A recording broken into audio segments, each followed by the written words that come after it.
nosotros estamos felices y contentos de poder conocer la vida de una persona que en República Dominicana su grandeza no tiene límites.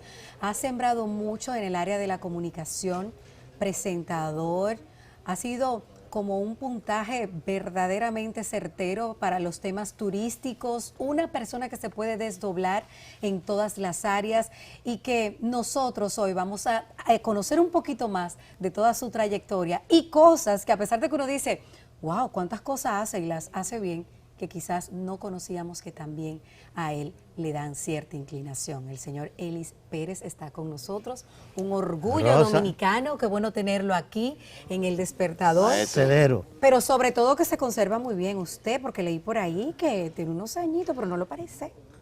¿Y cuánto te dijeron que tengo? ¿Di que 83? 83, eso mismo es. Ah, pero te dijeron bien. ¿No puede ser real? Sí, yo nací en el 36, cumplí 83 en enero y me encamino a darle al sol la vuelta número 84. Wow, qué orgullo. Y el viaje de don Eli, bueno, hay que anotar también, Rosa, que fue el primer presidente de la dirección de cine.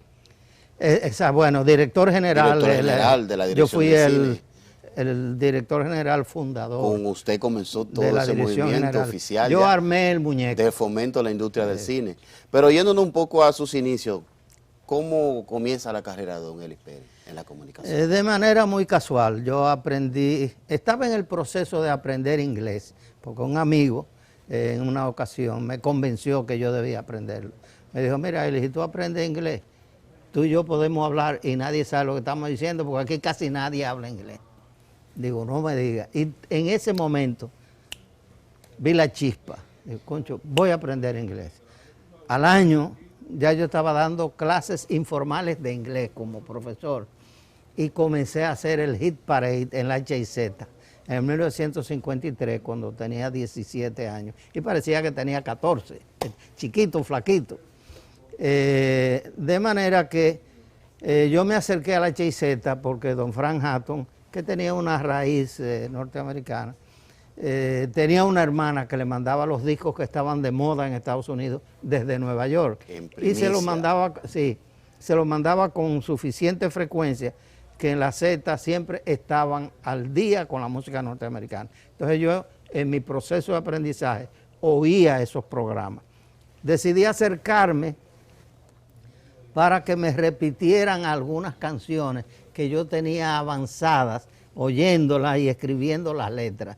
Entonces cuando me faltaba poco, yo iba donde Alfonso Martínez, que era el locutor del programa de la mañana en esa época, y le decía, mira, para si tiene chance para que me ponga tal disco, porque ya lo tengo adelantado, y así yo puedo terminar la letra completa.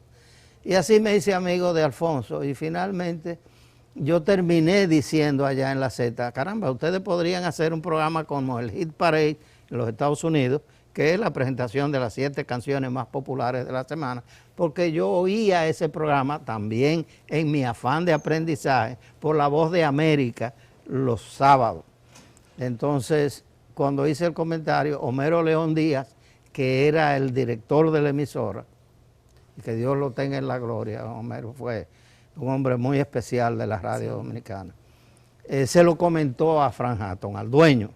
Mira, hay un muchachito ahí que dice que nosotros como que debíamos hacer tal programa. Y a Fran le encantó, le dijo, no, pero sí, dile que sí. Don Ellis, pero no solamente le aportó a nivel comunicacional el aprender inglés y tener esa hambre de conocer otro idioma, que se la inyectó de una manera u otra ese amigo para ustedes tener discreción al momento de conversar, sí, sino que también le ha resultado un sustento económico, porque usted aparece traduciendo en los principales eventos del país por muchos años. Bueno, fíjate, yo te puedo decir que haber aprendido inglés es como haber ido a 3 universidades y hacer 3 carreras diferentes. Me hice ingeniero, me hice médico y me hice filósofo, porque han sido la base de casi todo lo que yo he podido hacer, que son cosas bastante diversas en el transcurso de mi vida. Por saber inglés tuve esas oportunidades. Es decir, que aproveché esa oportunidad para aprender inglés y luego eso ha sido la base de mi trabajo profesional en las diversidades a las que he tenido la oportunidad de accesar. Vamos a conocer un poquito de esas diversidades. Nosotros sabemos de muchas, pero ya sabemos cómo inició. ¿Cuándo empezó a incurrir en otras áreas tanto de la comunicación como a nivel turístico, y cómo empezó a hacerlas tan bien? ¿Por qué todo lo hace La tan televisión, bien? por ejemplo, don Nelly. Bueno, mira, Producción. yo leí un libro jovencito que se llamaba Los factores del triunfo, del escritor norteamericano Waldo Swingle. Se escribe Swingle. Y ese libro me impactó. Y son de estos libros de autorrealización que te dicen que tú debes perseverar, que tú debes ser consistente, que tú debes ser disciplinado, que tú debes cumplir con las reglas, que tú debes hacer un esfuerzo un poquito más allá que los demás si tú quieres conseguir un poquito más de lo que los demás consiguen. Entonces ese libro me impactó y yo decidí hacer en todo lo posible todas las indicaciones que el libro me señalaba. Y eso llegó a contribuir altamente en la formación de lo que luego sería mi carácter como adulto. Entonces aprendí a ser disciplinado, aprendí a ser respetuoso, aprendí a cumplir, a no llegar tarde, a no dar excusas. Detesto las excusas. Cuando me las dan y yo siento que es una excusa, digo, no pudo cumplirme dando una excusa. Y por ende, yo detesto tener que dar ninguna excusa. Yo no me excuso para nada en todo lo que puedo. Y si cumplo, no tengo por qué excusarme. Don Nelly, ¿cómo entra la televisión en todo ese proceso? Bueno, yo tenía ya mi emisora de radio, Radio Universal, y me había dedicado a seguir la carrera de los peloteros dominicanos en Grandes Ligas. Y me inventé hacer eso, que no ningún otro país latinoamericano lo había hecho ni lo estaba haciendo. Cuando traté de conseguir aquí la forma de cómo llevarlo a cabo, no la pude encontrar. Yo dije, bueno, yo me imagino que si voy a Nueva York, allá voy a aprender, voy a descubrir cómo es. Y me fui a Nueva York inmediatamente. Y efectivamente, allá encontré qué era lo que tenía que hacer, salud, Gracias. para poder llevar a cabo esa labor. Y conseguí todos los datos, hice todo lo que tenía que hacer. Y finalmente, pues, mi emisora salió al aire, Radio Universal, el 19 de abril de 1963, con un juego de Juan Marichal, que Juan lógicamente ganó, porque él ganaba la mayoría de sus juegos en esa etapa de su vida. Y eso fue un palo, eso puso a Radio Universal en el mapa desde el primer día. Y yo, bueno, fui el fundador, presidente, tesorero, el petancito de Radio Universal. ¿Y qué le gustaba más hacer, producir o estar Bueno, frente a las cámaras? No, en esa época era radio nada más. Entonces vino aquí en el 66, regresó al país Víctor Cabral, que era hotelero, que había sido mi amigo, había estado en Londres como cónsul general y ministro consejero de la embajada. Yo me reuní con él en diciembre, me di un viaje de despedida de soltero, me fui a Europa por un mes y me pasé una semana en Londres porque Víctor con su hermano Ramón Pun Cabral estaba ya medio exilado de las situaciones políticas. Entonces cuando Víctor regresó, él fue que me dijo, mira Eli, tú conoces el programa de Today Show de Estados Unidos, Sí, ¿verdad? claro. Entonces me dijo, en Londres quien lo hace es David Frost, que es un programa similar, el mismo patrón. Me dijo, yo pienso que aquí tú eres la figura que podría hacer un programa así en televisión. ¿Qué te parece? Yo le dije, bueno, yo conozco el programa. De David Frost yo conocía de referencia, pero el Today Show todo el mundo lo conoce, sí, claro, en Estados Unidos. Entonces yo le dije, a mí me parece, el Today no, el Tonight Show, que hacía Jack Paar en aquella época. Y después lo hizo Johnny Carson, que fue el que más se proyectó. Entonces, él me dijo, ¿qué te parece? Y digo, bueno, me parecería interesante, pero yo me acabo de embarcar con mi emisora en seguir la carrera de los dominicanos en Grandes Ligas. Y ya nosotros comenzamos, el primer año lo hicimos todo haciendo una recreación aquí. Pero a partir del segundo año, para ampliar el servicio, decidimos ir a Estados Unidos todos los meses a transmitir una serie en vivo y directo, porque tiene mayor riqueza. Trabajo, Tú ¿no? puedes entrevistar a los peloteros, enterarte de cosas que no salen en los medios normalmente a través de esas entrevistas y de conversar con ellos. Entonces yo le dije, y yo no voy a dejar eso para hacer un programa de televisión. Entonces él dijo la frase que me convenció. Me dijo, pero yo veo que en el programa está la figura principal, pero hay una figura secundaria que está con él. A lo mejor yo podría hacer esa figura secundaria cuando tú te vas de viaje y yo hacerlo. Yo le dije, bueno, si tú estás dispuesto a hacer eso, entonces te tomo la palabra. Y decidimos hacerlo. Y fue un palo. Sí, sí. Fíjate, la gente dice que con el tiempo las cosas mejoran. Nosotros hicimos ese primer programa. Fue Oscar de la Renta, que vino por primera vez al país con su grupo de modelos internacionales. Estaba aquí Roberto Llanés, que era uno de los boleristas primeros del mundo de la música del bolero. Y seleccionamos a un joven dominicano que era una muestra de lo que un joven puede hacer en diversidad de ocupación, con éxito todo. Ese fue Timo Pimentel. ¿En qué año fue eso, don Elis? Ese fue en el 1967, marzo del 67. Entonces yo tenía ya, yo me había casado en octubre del 66, tenía pocos meses de casado con Francia, lógicamente. Entonces hicimos ese programa. Me acuerdo que el cronista deportivo Fidencio Garris vivía ahí casi al lado del Hotel Hispaniola, detrás de la Independencia, cerca del Canal 7, que estaba en la feria. Y él fue a pie de su casa al canal. Cuando terminó el programa, yo no pude menos, después de ver el programa que ustedes estaban haciendo, yo no pude menos que venir a felicitarlo, porque yo no había visto un programa así, con ese estilo y esa forma, como el que ustedes acaban de hacer. En los 60, tanta innovación en Entonces, los 60. ¿qué es lo que quiero dejar plasmado? El programa se hizo luego, yo me fui del país a cumplir otro compromiso, a dirigir la Oficina Dominicana de Turismo en Nueva York. Y dejé el programa, no podía estar allá aquí al mismo tiempo. Yo no soy ningún pachá que está allá y aquí.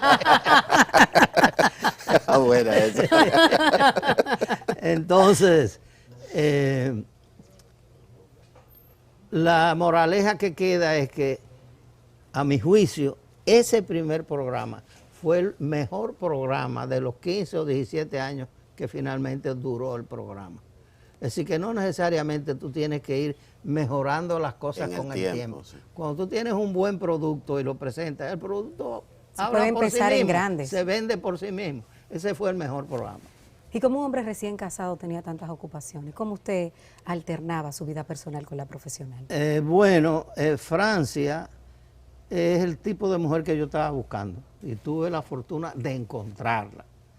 Yo quería una mujer que fuera bonita, que fuera buena, que tuviera buen temperamento, que bailara, porque a mí me encantaba bailar. ¿Usted bailarín? Sí, yo daba clases de baile en el barco, o sea, yo fui director de un barco de crucero Dios que mío. salía de Miami para todo el Caribe y de Washington hacia Bermuda y al Caribe, 4 años.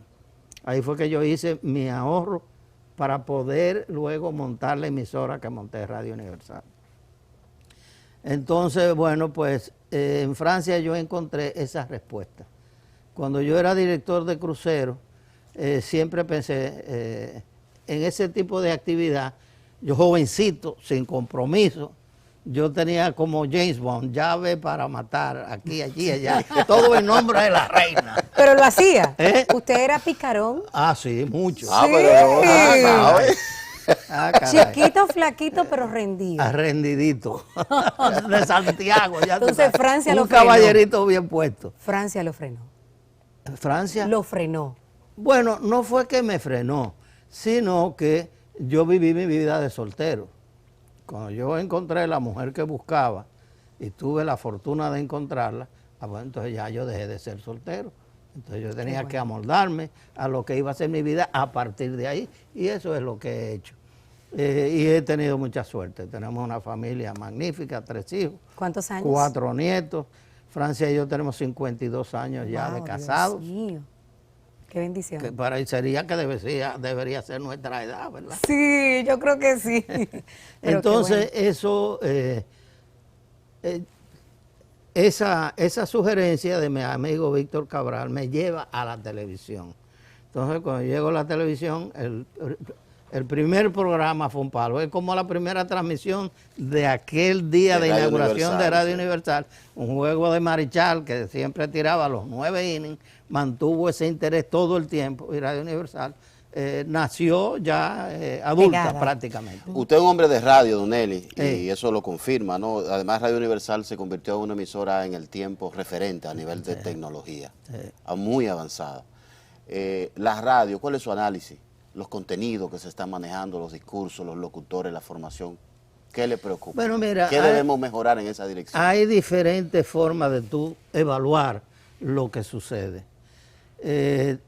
Algunos dirán que se ha degradado mucho la calidad de los contenidos y del discurso, de la forma en que tú te diriges al público.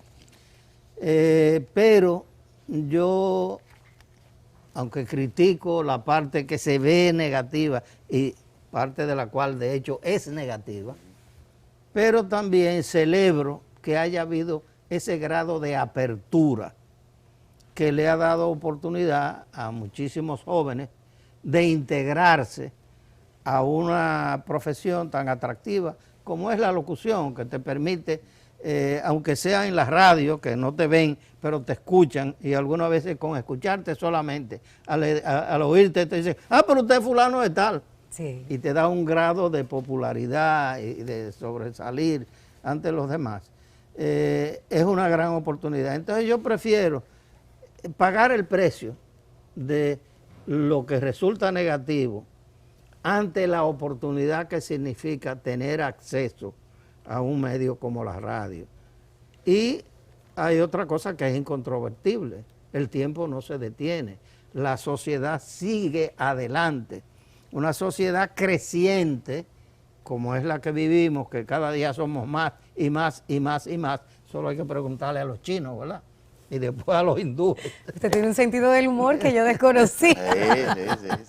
Entonces, una sociedad que crece de esa manera, es obvio que te va a presentar rasgos que no se habían desarrollado previamente, que son nuevos. Y por ser nuevos, los clásicos, las personas de más edad, generalmente rechazan, porque es natural en el ser humano, yo considero, entiendo, que normalmente la gente es recelosa de lo nuevo, como lo es de todo lo que le es desconocido. Entonces, en la medida que tú enfrentas algo nuevo, algo que tú desconoces, tú te recoges un poco. En la medida que tú lo vas conociendo, tú te abres y lo aceptas eventualmente con el tiempo. Usted puso en la palestra pública el tema del turismo cuando no sabíamos que podía ser el principal medio de sustento de República Dominicana, y se ha mantenido durante mucho tiempo en este sector. Hablemos de... Bueno, mira, ¿cómo yo entro al turismo? Bailando, ya lo dijo, ¿eh? No, director de crucero. Antes que eso. En el 1953 yo comencé a hacer el hit parade. En el 54 yo vi un anuncio en el Caribe, en el 1954, que decía que se requerían o se buscaban los servicios de una persona joven que tuviera no menos de 20 ni más de 30 años, algo así, y que fuera bilingüe, inglés-español, para trabajar en una agencia de viajes. Cuando yo vi el anuncio, yo dije, pero ese trabajo es para mí. Entonces lo contesté, llamé al número que daban, y resultó ser Sutherland Tours, que era una agencia de viajes que estaba en el viejo Hotel Jaragua. Me dieron una cita y me aprobaron de una vez. Entonces, trabajé con esa agencia de viajes. Yo tenía que ir todos los días en la guagua del Hotel Jaragua al viejo aeropuerto General Andrews a recibir los pocos vuelos que venían a la ciudad, a Ciudad Trujillo de la época, para recibir a los turistas que venían, los pocos turistas de la época. Pero yo iba todos los días por la mañana y por la tarde al aeropuerto a recibir esos vuelos. Entonces ahí me tocó, por la naturaleza de mi trabajo, yo era asistente del que era director de los tours, es decir, de las excursiones, tanto a la ciudad como a San Cristóbal, como a Boca Chica, que se hacían en esa época. Entonces, el dueño, el americano que era dueño de la agencia, me sugirió que yo tomara un curso de guía de turismo que daba la dirección cada cierto tiempo, la dirección de turismo.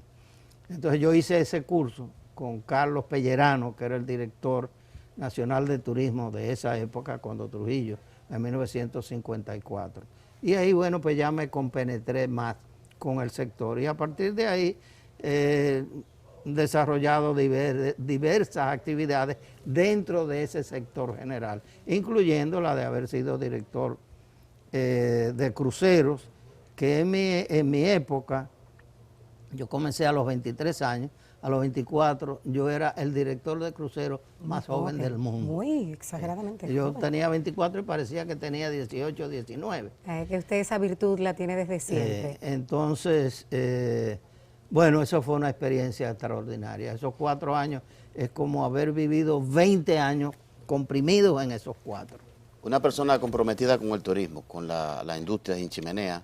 Hoy la República Dominicana atraviesa una situación muy complicada a nivel internacional a propósito de los fallecimientos de turistas. ¿Qué le preocupa? ¿Usted cree que se ha manejado bien? Ya usaste la palabra correcta en este caso. Yo puse un tuit hace unos 4 o 5 días, sí, o la semana pasada, que decía que por primera vez yo sentía un grado de temor por lo que está pasando en la industria turística dominicana, por primera vez desde 1954. Porque lo que he visto, que ha sido definido como una campaña en contra de la República Dominicana, mi experiencia me dice que no es ninguna campaña. Eso de que se están aliando otros que compiten con nosotros para hacernos daño, eso nunca es así. Pero es lo más fácil de arguir o de argumentar de parte de las autoridades de los países involucrados. Yo no digo solo de este. Pero mi experiencia me indica que eso no es así. Pero se han dado circunstancias que nos han desfavorecido mucho. El caso de la señora que le dieron la paliza aquí en enero, que salió hace solo un par de meses, que fue el inicio, la chispa negativa que ha provocado el resto de reacciones.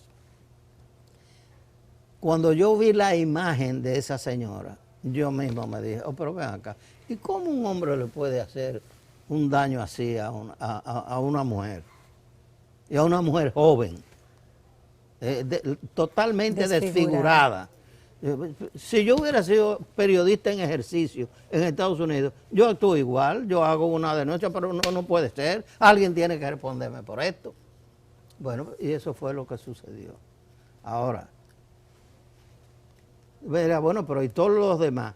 Bueno, lo que pasa es que en la sociedad americana, cuando se produce una situación que la gente ve que puede sacarle un provecho, lo hace. La sociedad americana se mueve mucho por el dinero. Aquí no, aquí nosotros pachangueamos mucho y nos gusta mucho nuestro merengue, nuestra bachata, nos tomamos romo cualquier día, a cualquier hora, no hay que esperar el fin de semana, usted lo bebe cuando te lo brindan. O tú tienes la iniciativa, vamos a dar unos tragos, en cualquier momento. Bueno, los americanos no, ellos son muy disciplinados y buscan su dinero, porque es una sociedad que vive siempre en desarrollo y es muy competitiva. Entonces, bueno, los demás ven, pero a esta señora a lo mejor le van a dar una compensación. Pues mira, yo tengo un hermano que estuvo allá en tal ocasión y también se murió, hubo que traerlo en una caja. Y sale otro, pero ven acá. Entonces, desafortunadamente, una tras otra, los números, las cifras, las estadísticas indican que este es el país más seguro de todos los que se han buscado en referencia. Aquí es el menor número de norteamericanos muertos como turistas que en casi todos los países. Eso está a nuestro favor. Ahora, esta circunstancia está dada con nosotros y hemos estado sufriendo las consecuencias. Yo no creo que hay ninguna campaña, yo lo que sí creo es que nosotros tenemos lo que tenemos que hacer ahora, que, bueno, establecer la realidad de los hechos de manera científica y poderlo probar, poderlo mostrar, pero no que vengan aquí a dar una rueda de prensa aquí, no, ir allá, ir a los medios que se han ocupado y pedir un derecho a réplica, que si tú lo pides te lo dan. Claro. Mire, usted publicó que esto le pasó tal, mire, se ha establecido que esta señora, para ponerle un ejemplo cualquiera, no fue ningún trabajador del hotel, porque eso no se ha podido establecer, ella ha dicho eso, respetamos que ella lo haya narrado así, pero los hechos nuestros indican que ningún empleado le hizo eso. ¿Por qué ustedes no averiguan con el marido si a lo mejor ellos tuvieron alguna discusión o tuvieron un intercambio agresivo entre ellos? Por ejemplo.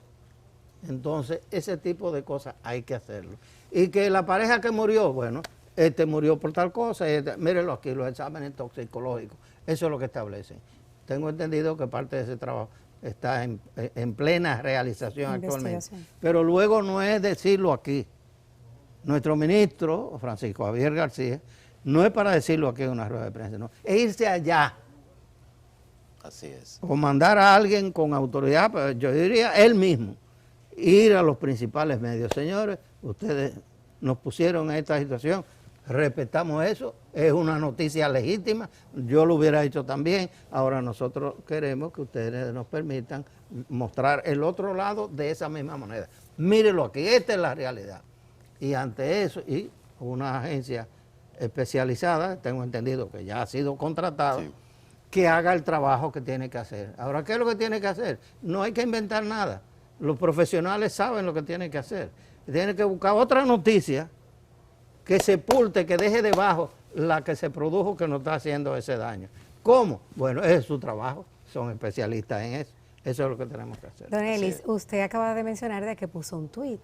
Ahora, a diferencia de cuando usted inició en los 50, hay medios de comunicación que no son tradicionales, hablo de las redes sociales. ¿Se le da a usted el tema de la tecnología? ¿Tiene Instagram además de Twitter? ¿Tiene Facebook? ¿Cómo usted...? Mírame a la cara.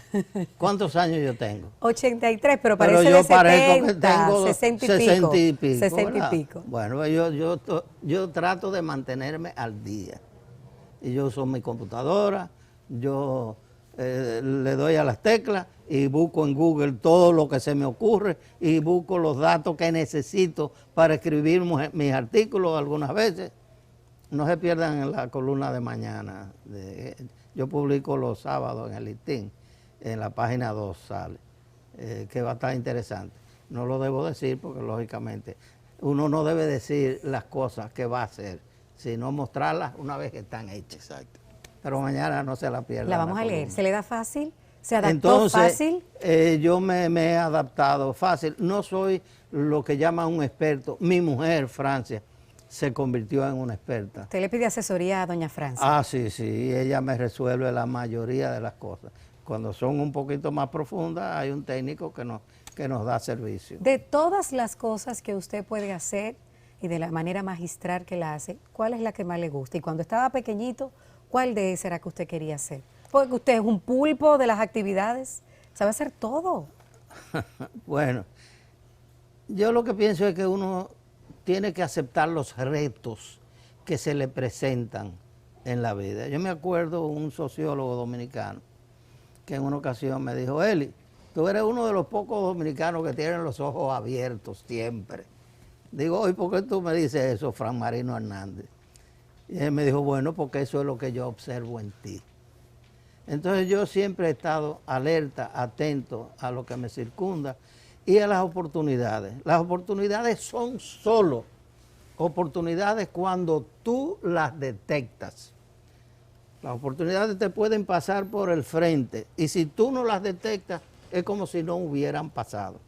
Tienes que darte cuenta, dice, concho, esta es una oportunidad, y agarrarla y dedicarte entonces. Entonces yo lo que he tenido es eso, he estado siempre atento, alerta, y cuando se me presenta algo, yo por ejemplo decidí que ya yo había cumplido mi trayecto en los medios tradicionales de comunicaciones, por diferentes razones. Pero decidí, bueno, ya me voy a retirar. No que no tuviera oferta, podría estar activo si quisiera hoy en día. Me retiré. Pero me di cuenta que yo soy un comunicador. Yo no puedo dejar de comunicar. Entonces, ¿qué encontré? Que en el Twitter yo tengo la oportunidad de mantenerme activo como comunicador. Porque me iba a hacer falta comunicar. Pues ya no me hace falta porque lo hago todos los días. Yo estoy en el Twitter, digo 40 cositas. Aportando, sobre todo. Sobre los diferentes temas que a mí me gustan o que yo tengo la capacidad de abordar o que me despiertan la curiosidad y yo busco las respuestas o las temáticas relacionadas con esos temas que yo quisiera discurrir sobre ellas y lo hago. Gracias. Entonces esa es la diferencia, estar atento y querer hacer. La vida es acción. La vida tú no la puedes dejar que te pase por el frente, tú tienes que ir en el frente con ella.